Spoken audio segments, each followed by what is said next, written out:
Hello मित्रों, मैं आपका दोस्त संतोष रण यादव और अभी Rajiv Gandhi super speciality hospital में फिर से हम एडमिट हो गए हैं और अभी यहीं पे हैं। हाँ जी, हाँ जी, रख दो, एक सेकंड लाता हूँ मास्क।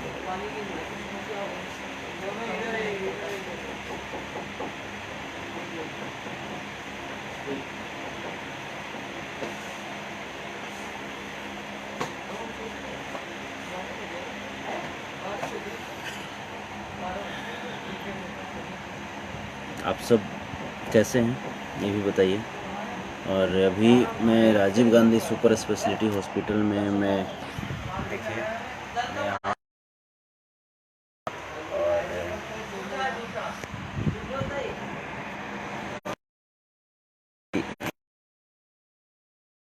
तो मैंने उनसे पूछा कि सर मेरी टेस्ट कब तक होगी, तो उन्होंने कहा कि अभी सरकार से टेस्ट का शायद जो किसका ये सरकार से आता है वो नाम तय हो करके, और अभी मेरा नाम अभी नहीं आया है। तो देखिए अभी टेस्ट का इंतज़ार कर रहे हैं, टेस्ट कब तक होता है। उम्मीद है कि जल्दी ही होगी। और वैसे भी टेस्ट किट की कमी है हिंदुस्तान में, हिंदुस्तान क्या पूरे वर्ल्ड में कमी है, तो उसको भी थोड़ा सा हम लोग को ध्यान रखना है। लेकिन मैं कभी कभी हाइपर इस वजह से हो जाता हूँ, नेटवर्क इशू के कारण ऐसा हो रहा है, तो कभी कभी बहुत ज़्यादा परेशान कर देते हैं, इसी वजह से फ्रस्ट्रेट हो जाता हूँ। और आप समझ सकते हैं कि जो व्यक्ति पर डे 200, 300, 400 आदमी से बात करता हो, उस आदमी को एकाएक ऐसे जगह बंद कर दिया जाए जहाँ पे 5 आदमी से भी बात करना मुश्किल हो जाए, तो उसकी मानसिक स्थिति क्या हो जाएगी। आज एक बहुत ही गंभीर प्रश्न के साथ मैं लाइव आया हूँ, जिससे सिर्फ हम ही नहीं पीड़ित हैं, सिर्फ आप ही नहीं पीड़ित हैं, बल्कि हमारे और आपके जैसे हजारों और लाखों लोग इस समस्या से पीड़ित हैं।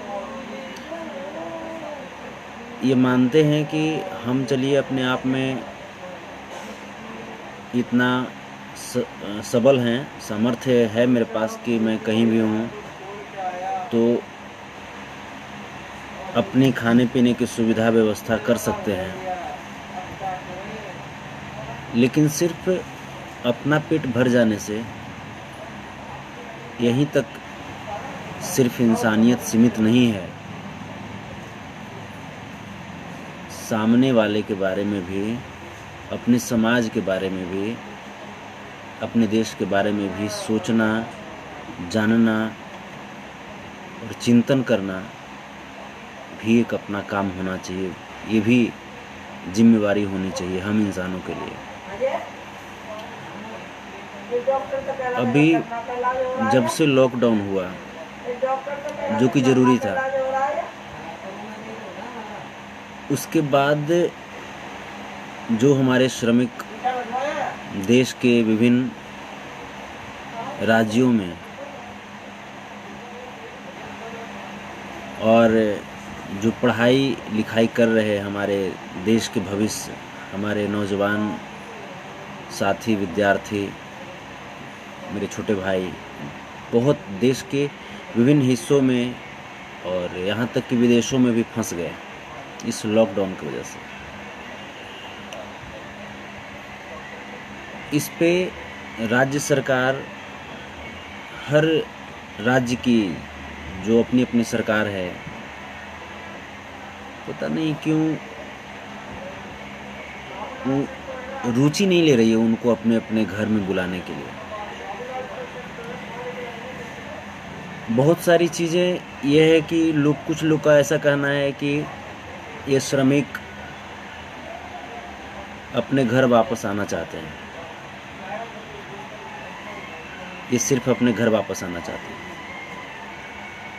जहाँ तक मैं देख रहा हूँ, मैंने भी जिस समय से लॉकडाउन हुआ है उस समय से कुछ नहीं तो एक आध हजार श्रमिक से तो बात किया ही होगा। मेरा जो एक्सपीरियंस रहा बातचीत के दौरान, सच कहूँ तो कोई श्रमिक ये नहीं चाहते कि हाँ इस लॉकडाउन में हम घर से बाहर निकलें और इस कठिन दौर में भी हम सफ़र करें, यात्रा करें, लोगों के बीच भीड़ भाड़ में जाएं। कोई श्रमिक नहीं चाहते। तो बस जो मैंने जो एक्सपीरियंस गेन किया है, जो श्रमिकों से जो हमारी बातचीत हुई है, कुछ विद्यार्थी हमारे मित्र, मेरे भाई, छोटे भाई, उनसे भी मेरी जो बातचीत हुई, तो जो एक्सपीरियंस मुझे मिला, जो जानकारी मुझे मिली कि कोई वापस ऐसा नहीं है कि अभी इस मुसीबत के दौर में कोई भीड़ भाड़ में कोई ट्रेन की यात्रा या बस की यात्रा करके खुशीपूर्वक वापस अपने घर जाना चाहते हैं। बल्कि सच्चाई ये है कि जहाँ पे वो हैं वहाँ पे स्थिति भूखे मरने जैसी हो गई है। मकान मालिक हैं तो वो किराए की वजह से उन्हें घर से बाहर निकाल रहे हैं। अब सरकार बहुत आसानी से बोल देती है कि मकान मालिक को किराया नहीं लेना है। देखिए, कह देना बहुत आसान है। आप ये समझिए कि बहुत सारे ऐसे मकान मालिक हैं जिनका फ्लैट या रूम किराए पे देना उनकी जीविका है, उनकी रोजी रोटी का एक हिस्सा है। उस महीने से, उस किराए से जब कोई पैसा आता है तो उससे उनकी रोजी रोटी चलती है, उसी पे वो डिपेंडेंट है। आप समझ सकते हैं कि जब किराया नहीं लेंगे तो फिर उनकी रोजी रोटी कैसे चलेगी। बहुत आसानी से सरकार ये बातें बोल देती है। अब यहाँ पे मेरा एक छोटा सा आप सबों से मेरा क्वेश्चन होगा, क्या आपको ये नहीं लगता कि जिस विधानसभा, जिस लोकसभा क्षेत्र के मजदूर इस लॉकडाउन की समस्या, इस लॉकडाउन की वजह से बाहर फंसे हुए हैं, उस क्षेत्र के जनप्रतिनिधि को आगे आना चाहिए और आगे आकर के उन श्रमिकों को, उन छात्रों को मदद करनी चाहिए। ये भी होनी चाहिए ना। अब यहाँ पे हम देख रहे हैं जैसे बहुत सारे ऐसे मेरे पास कॉल्स आए हैं। जहाँ तक मेरे से बना, जो भी मेरे से बना, 2 रुपया, 4 रुपया, 100 रुपया, 500 रुपया, 1000, 1500, जो भी मेरे से बना, मैंने हर संभव मदद करने की कोशिश करी है। हर चीज़ें पोस्ट करके ही साबित नहीं की जा सकती, ये मेरी आत्मा जानती है। और जिस भाई को 2 वक्त का निवाला अगर गया होगा मेरे वजह से, तो उस भाई का आत्मा जानता है।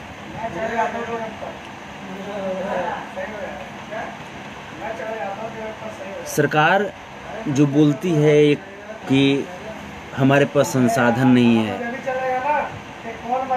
मुझे बहुत दुख होता है ये जान करके कि हम क्या सही में वो बिहारी हैं जिसको विश्व का गुरु कहा जाता था। क्या हम सही में वो बिहारी हैं जो कभी अपार संसाधनों का भूमि हुआ करता था? क्या हम सही में वो बिहारी हैं जिस बिहारी ने देश को सर्वप्रथम राष्ट्रपति दिया?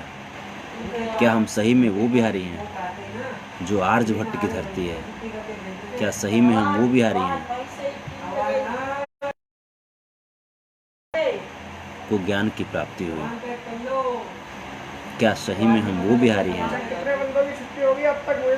जिस देश, जिस प्रांत, जिस जगह के सम्राट कभी विश्व प्रतापी राजा सम्राट अशोक, चंद्रगुप्त मौर्य, बहुत बहुत सारी चीज़ें हैं।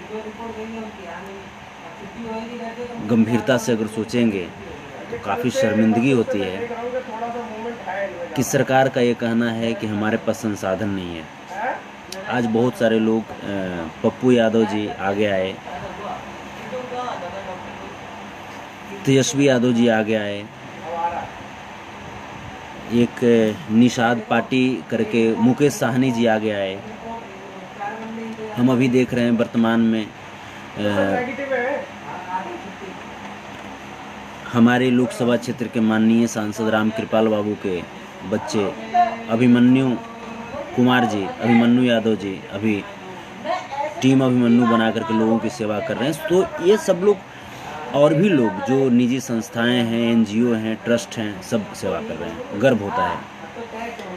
लेकिन ये क्या काफ़ी है?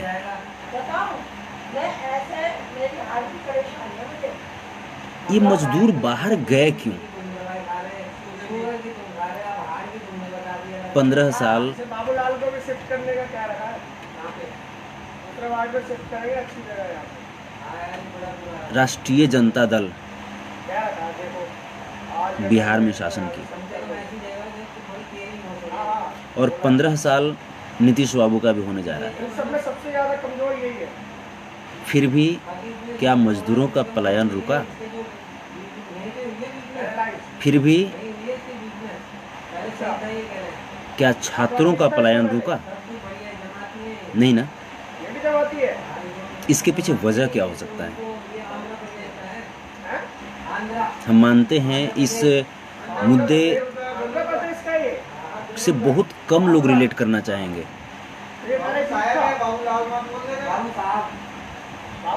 बहुत कम लोग इसमें इंटरेस्टेड होंगे, इस मुद्दे में, क्योंकि इसमें कोई ट्विस्ट नहीं है। लेकिन सच कहूँ तो इसमें ज़िंदगी का ट्विस्ट है। हमारे बच्चे, हमारे भाई की ज़िंदगी और भविष्य का सवाल है। आखिर ये बातें बार बार, जो कितनी बड़ी शर्मिंदगी की बात है। ये तो जिस राज्य में रह रहे हैं बिहारी श्रमिक और बिहारी हमारे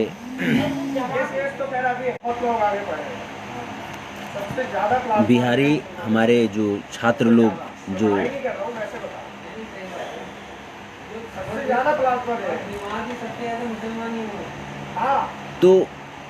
तो यही है। दिल्ली में कम से कम 70% जो कोरोना हुआ है वो वुमेन के हुआ। अच्छा, आप लोग जमाती क्यों करते रहते हैं? आप लोग हिंदुस्तानी काहे नहीं करते हैं? आप ही लोग तो महाराज बांट देते हैं समाज को। नहीं, आप लोग हिंदुस्तानी क्यों नहीं कर सकते हैं? जमाती, हिंदू, मुस्लिम, सिख, ईसाई, यार लोग कहते हैं आप, हम उस चीज का अरे यार आपको कोई चुतिया कहेगा, अपने आप को चुतिया कहिएगा? गजब कर। बात आपकी सही है। नहीं, आप देखिए, सबसे पहली चीज आप अपने आप को हिंदुस्तानी कहिए ना। मैं अपने आप को कहूँ कि नहीं मैं हिंदू हूँ, ये हूँ। अरे यार हिंदू क्या होता है यार? ये चल रहा है ना, लोगों ने अपनी थिंकिंग ऐसी बना ली है। इस चीज को मैं आया और अभी भाई मैंने किसी से कुछ ऐसा कहा तो या किसी को लगा कि मेरे अंदर कुछ ऐसी घृणा है या किसी से कुछ है, जो भी चीजें हैं, इसको लेकर के हम सबको जागने की जरूरत है। बहुत सारे लोगों को ये भी लगता होगा कि मैं कभी तेजस्वी जी, नीतीश जी या अभिमन्यु जी या पप्पू जी या मोदी जी या केजरीवाल जी कभी, प्लीज़ मेरे भाई अभी कॉल मत कीजिए प्लीज़, इन लोगों को कभी मैं कटघरे में खड़ा करता हूँ, इन लोगों से सवाल करता हूँ, कभी मैं इन लोगों से रिक्वेस्ट करता हूँ, कभी इनके काम की तारीफ करता हूँ। तो यही तो है ना यार, मुझे किसी से जातीय दुश्मनी, खानदानी दुश्मनी थोड़े है। जब अच्छा कर रहे हैं, मान लीजिए अभिमन्यु जी जो काम अच्छा कर रहे हैं उस काम के लिए मैं तारीफ़ करता हूँ। तेजस्वी जी जो काम अच्छा कर रहे हैं उस काम के लिए तारीफ़ करता हूँ। नीतीश बाबू भी जो काम अच्छा कर रहे थे उस काम के लिए भी मैंने तारीफ़ किया। मैं किसी पार्टी, किसी नेता के चंगुल में बंद करके रहने वाला इंसान नहीं हूँ। हमारी स्पष्ट जो मेरी थॉट है, जो हिंदुस्तान के लिए काम करेगी, जो हिंदुस्तान की जनता के लिए काम करेगी, मैं उसके लिए अपना समर्थन दूंगा। हमारी किसी पार्टी को, किसी नेता को इतना आसानी से अपना मत दे दूं या हमारी मत वो प्राप्त कर ले, इतना भी मूर्ख तो मैं नहीं हूँ। अब यहाँ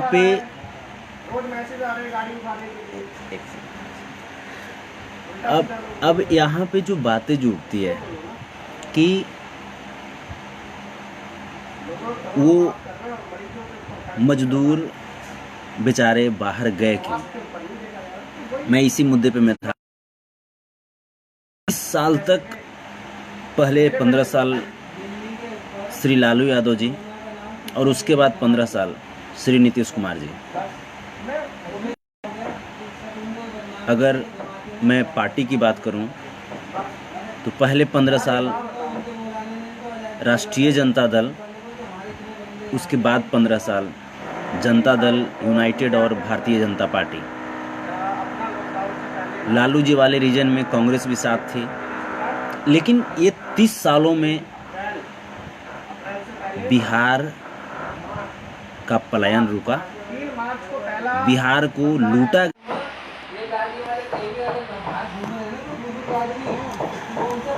तो बस यही सब जो क्वेश्चन है आप अपने आप से पूछिए। हम सब जाति धर्म के बंधन में बंद करके, अगर हम हिंदू हैं, सामने वाला बोल दिया कि नहीं हिंदू अच्छा होता है, मुस्लिम गलत होता है, तो हम लोग उसके षड्यंत्र में आ जाते हैं और अपना मत उनको दे देते हैं और 5 साल तक वो शासन करते हैं। हम यादव हैं, अगले बोल देते हैं कि नहीं यादव लोग बहुत अच्छे होते हैं, बाकी सब खराब होते हैं, तो हम अपना मत उनको दे देते हैं और वो 5 साल राज करते हैं। ये कब तक चलेगा? सच्चाई में आपको बताऊं, जो बैकबोन समाज का होता है, समाज के डेवलपमेंट जिस पटरी पे दौड़ती है, उस पटरी का नाम है शिक्षा। जब समाज शिक्षित हो जाएगा तो ऑटोमेटिकली उस समाज से रूढ़िवादिता खत्म हो जाएंगी, ऑटोमेटिकली उस समाज से जाति पाति खत्म हो जाएंगे, ऑटोमेटिकली उस समाज में स्वास्थ्य की जो समस्याएं हैं वो कहीं ना कहीं बहुत हद तक कवर अप हो जाएगी, सुधर जाएगी। लेकिन अब बात आता है कि हम शिक्षित होंगे कैसे? शिक्षित होंगे कैसे, उसके लिए भी तो कुछ वजह होनी चाहिए, कुछ कारण होनी चाहिए। कैसे हम हो सकते हैं शिक्षित? मैं एक छोटा सा मैं आपको उदाहरण देता हूँ। मेरी विधायिका हैं, मैं उनका नाम मैं अभी नहीं लेना चाहूँगा, एक महिला हैं। मैं जब यहाँ दिल्ली में इस तरीके से मैं फंसा, मैंने उनको फ़ोन किया कि मैम ऐसा ऐसा है, आप यहाँ हो सकता है तो विधायक से बात कर लीजिए। उन्होंने कहा कि मैं वहाँ के विधायक का मैं नंबर कैसे लूँ? अब इस टेक्नोलॉजी के युग में भी ये चीज़ मुझे सुनकर के बड़ा आश्चर्य हुआ, बहुत बड़ा आश्चर्य हुआ। हमने कहा कि इतनी छोटी सी चीज़ एक नंबर के लिए इन्होंने बोला कि मैं नंबर कहाँ से प्रदान करूँ? अरे तो आप समझ सकते हैं कि जब उनके विधानसभा क्षेत्र में और भी बड़ी समस्याएं जब आएंगी तो उसको वो कैसे टैकल करेंगे। हम लोग जाति पाति, हम जब यादव हैं तो बस ये समझ लेते हैं कि संतोष रेणु यादव है तो चलो संतोष रेणु को सपोर्ट करो। अगर संतोष रेणु मिश्रा है तो चलो मिश्रा है तो मिश्रा लोग सपोर्ट करो। यही जाति पाति आज हमारे श्रमिक को खून के आंसू रुला रहे हैं और भूखे मरने को मजबूर कर रहे हैं। हमारे होनहार विद्वान जो स्टूडेंट हैं, किसी की इच्छा नहीं होती है कि घर से बाहर जाकर के माँ बाप से दूर रहें और अपने परिवार से दूर रहें, लेकिन पेट जो न करा दे। तो चलिए चंद सवाल आपके बीच तक रखा। बहुत ही नीरस सवाल होगा, क्योंकि इससे शायद ही लोगों को कोई मतलब होगा, लेकिन मेरे समझ से मतलब होना चाहिए। इस सवाल में कोई ट्विस्ट नहीं था, लेकिन जो सोचने वाले लोग होंगे उनके लिए बहुत बहुत ही बड़ा ट्विस्ट होगा। तो थोड़ा सा अगर आप कि इस पे सोचने की ज़रूरत है, तो आप भी अपने स्तर से आवाज़ उठाइए उन श्रमिकों के लिए, उन होनहार छात्रों के लिए, और सरकार से गुहार कीजिए कि सरकार उनको वापस लाए नहीं लाए, ये बड़ी बात नहीं है।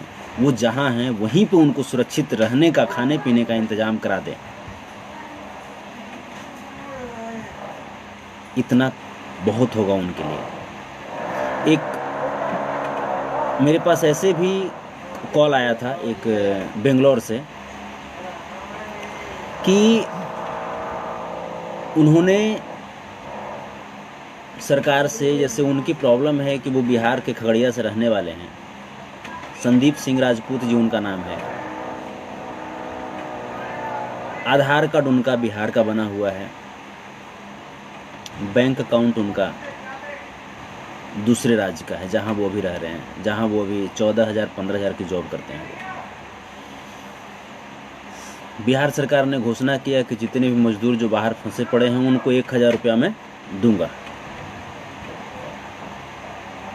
मेरे पास रात में उनका कॉल आया और बड़े ही निराशा भरे शब्दों में उन्होंने कहा कि सर उस 1,000 क्यों? कि चूँकि सर मेरा बैंक अकाउंट बिहार में नहीं था और आधार कार्ड के साथ साथ बैंक अकाउंट भी बिहार में होना चाहिए, तब जाकर के वो पैसा जाएगा। उस वक्त मेरे दिमाग में एक सवाल कौन था कि जब भारत सरकार ये बात बोलती है कि एक राष्ट्र, एक ध्वज और एक पहचान पत्र आधार कार्ड, तो जब आधार कार्ड पूरे विश्व में मान्य हो सकता है, जब पूरे हिंदुस्तान में मान्य हो सकता है पहचान पत्र के तौर पे या किसी भी तरीके वोटर वगैरह के तौर पे, तो फिर क्या 1,000 रुपये उस आधार कार्ड के प्रमाण पे नहीं मिल सकता था उनको? वो 1,000 रुपया क्या उस आधार कार्ड का वैल्यू 1,000 रुपये के लेवल में नहीं है? सोचने वाली बात है। तो चलिए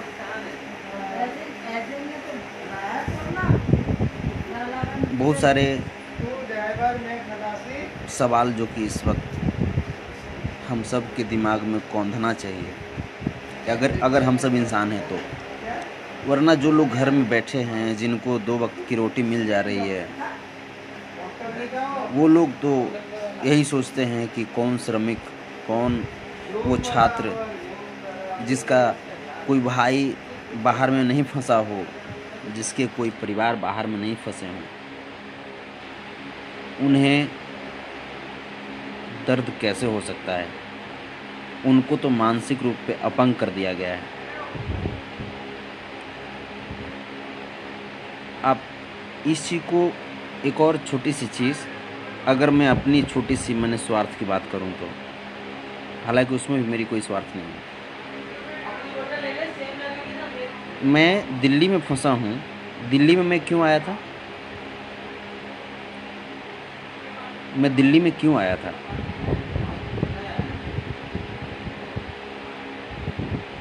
केजरीवाल सरकार भले जो करें, मैं केजरीवाल सरकार को जिस काम के लिए टारगेट करना चाहिए मैं करता हूँ टारगेट, चाहे वो कोई भी सरकार हो। लेकिन दिल्ली सरकार कम से कम शिक्षा और स्वास्थ्य के क्षेत्र में तो काम किया ही है। तूफानी जी को जो बीमारी हुआ, उस बीमारी के लिए वहाँ के डॉक्टरों ने, पटना के डॉक्टरों ने दिल्ली रेफ़र किया। अगर उसका ट्रीटमेंट पटना में संभव होता तो फिर क्या किसी को शौक होता दिल्ली आने का? अगर उन सारी फैसिलिटीज़ जो दिल्ली में जो मैक्स हॉस्पिटल में किया गया वो अगर होता पटना में, मैक्स जैसा हॉस्पिटल, इतने बड़े बड़े मेडिकल इंस्टीट्यूट होते तो क्या हम आज दिल्ली में लॉकडाउन में फंसे हुए होते? अगर हमारी सरकार इतनी रिस्पॉन्सिबल होती, हमारी सरकार इतनी जागरूक होती, हमारे विधायक, हमारे सांसद इतने जागरूक होते,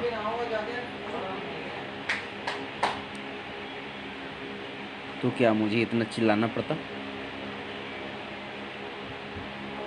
वो तो शुक्रगुजार हैं हम, कुछ हमारे मित्र हैं और कुछ पॉलिटिकल लीडर हैं जिनके वजह से हमें इतना मदद भी मिल पाया, वरना क्या होता मुझे तो खुद नहीं पता।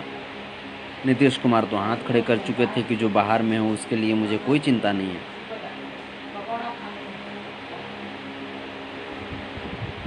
सवाल कौंधना चाहिए। अगर बिहार में इंडस्ट्रीज होती, बिहार में फैक्ट्रीज होती, बिहार में रोजगार की संभावनाएं होती तो हमारे लाखों के लाखों श्रमिक बाहर नहीं जाते।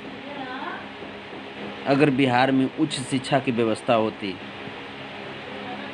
शिक्षा का धरोहर बिहार, विश्व का गुरु बिहार, अगर रियल में अगर उसकी इतिहास को ही सिर्फ संजो दिया जाए तो फिर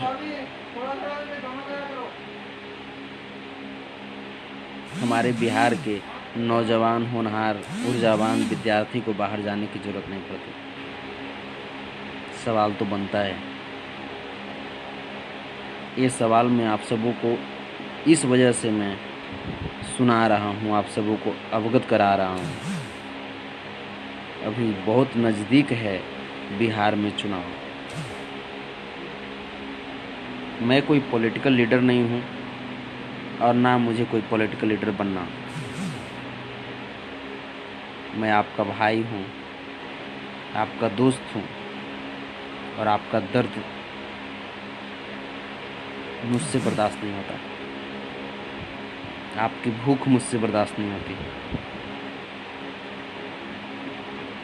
चाहता तो मैं भी आराम से बेड पे लेट करके, मुझे क्या मतलब था इस लाइव में ये बात करने से? कोई मतलब था इस लाइव में बात करने से? आप ये भी देखते होंगे बहुत सारे लोग को बुरा लगता है, बहुत सारे लोग उल्टा पुल्टा भी कमेंट करते हैं। कोई मतलब था मुझे? मैं इस वजह से बोलता हूँ कि ताकि हमारे लाइव को शायद सरकार तक इस चीज़ को पहुँचे, और पहुँचती भी है, शायद सरकार उस पर कोई एक्शन ले और आपकी भलाई का कुछ कार्य हो जाए। हमारे घर से कोई थोड़े, मेरा कोई भाई थोड़े है जो बाहर जाकर कमा रहा है, मेरा कोई सहोदर भाई थोड़े है, मेरा कोई सहोदर भाई थोड़े है जो जाकर के बाहर में पढ़ाई कर रहा है। लेकिन आप मेरे सहोदर से भी कम नहीं हैं, क्योंकि आपने क्या था, मैं कुछ नहीं था। मैं एक मजदूर का बेटा, आपने इस जगह तक मुझे पहुंचाया अपना प्यार देकर, अपना आशीर्वाद देकर। तो आपके दुख को, आपके दर्द को अपने अंदर आत्मसात करके आपकी आवाज़ बन करके लाइव के माध्यम से और किसी अन्य माध्यम से भी हम समाज के ठेकेदारों को बताते रहते हैं, जगाते रहते हैं। इसके लिए बहुत सारी मुझे उपहास भी झेलने पड़ते हैं, लेकिन मुझे कोई फ़र्क नहीं पड़ता,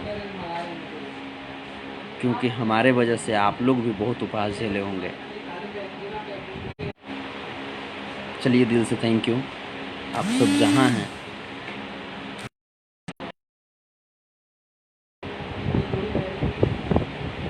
यथासंभव लॉकडाउन का पालन कीजिए।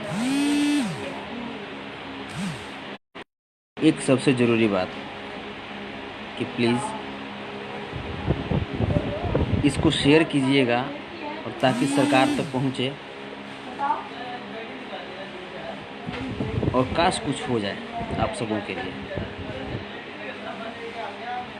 कभी कभी आपका जब किसी मित्र का जब कॉल आता है और मैं कुछ नहीं कर पाता हूँ, तो इतना तो ज़रूर करता हूँ कि किसी का नंबर देता हूँ कि दोस्त यहाँ पे बात कर लीजिए, शायद यहाँ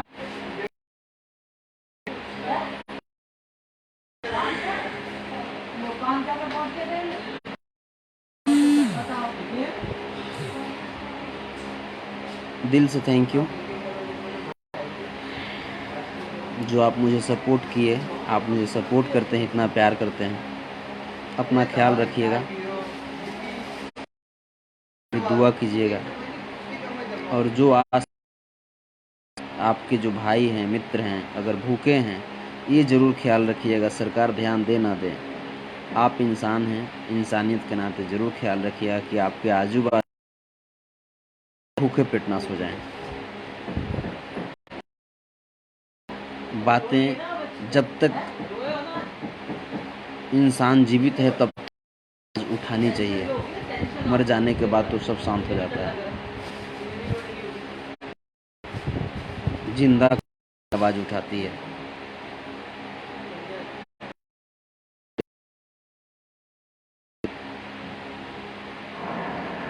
चलिए, आप सब जहाँ हैं अच्छे से रहिए, और उन सभी दोस्तों का, मित्रों का जो इस कोरोना काल में, कोरोना की महामारी में अपने जीवन और अपने परिवार को छोड़कर अपना जीवन दांव पे लगा करके, चाहे वो स्वास्थ्य कर्मी हों, डॉक्टर्स हों, नर्स हों, लैब टेक्नीशियंस हों, सफाई कर्मी हों, सुरक्षा कर्मी हों, जितने भी लोग हैं जो लगे हैं हम सब के लिए, उनको दिल से सैल्यूट, और उनके सम्मान करें, उनका इज्जत करें, उनके लिए भी दुआ करें। पहले दुआ उनके लिए करें, उसके बाद अपने लिए दुआ करें, उसके बाद अगर वक्त मिले तब मेरे लिए दुआ करें। सरकार से सवाल बनता है, करनी चाहिए, क्योंकि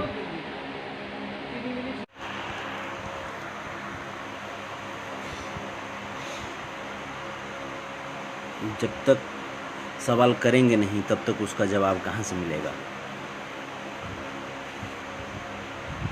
चलिए, दिल से शुक्रिया और लव यू आप सबको इतना सपोर्ट करने के लिए। Thank you. जय हिंद, जय भारत। आपका भाई दोस्त संतोष रेणु यादव। Take care.